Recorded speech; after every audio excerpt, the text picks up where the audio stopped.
My name is Jon Finn. Welcome to another installment of Ask the Guitar Professor. Username ZSolt6string asks, can it become a disadvantage if you don't learn all the notes on the neck by heart?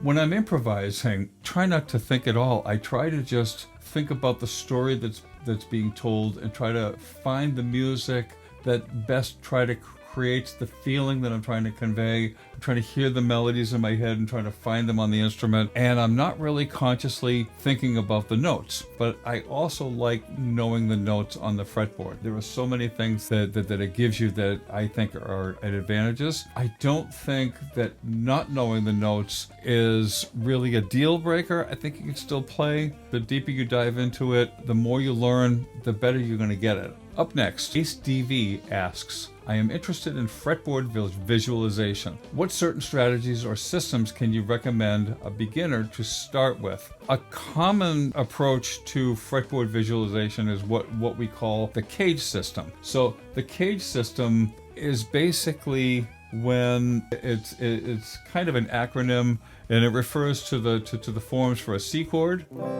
A, G, E, and then D.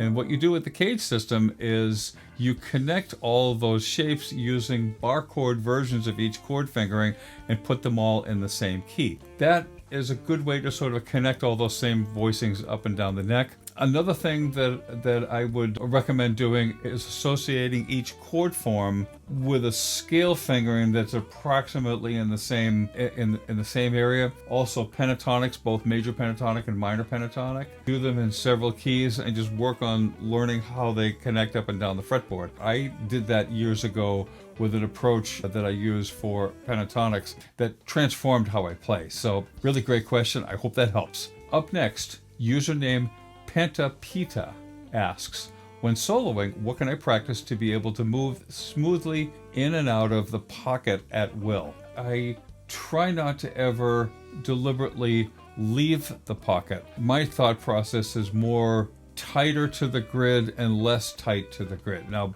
so I might be using the term the grid in the same way that you're thinking about pocket. So if it's in the pocket, it just sounds good and it feels good. I think the most common use is what I would call back phrasing. When you're back phrasing, you're sort of deliberately playing behind where the beat is. And that's where back phrasing becomes really difficult to learn how to do, because you don't ever lose sight of where the time actually is. What you do instead is you deliberately play behind it. I hope that helps.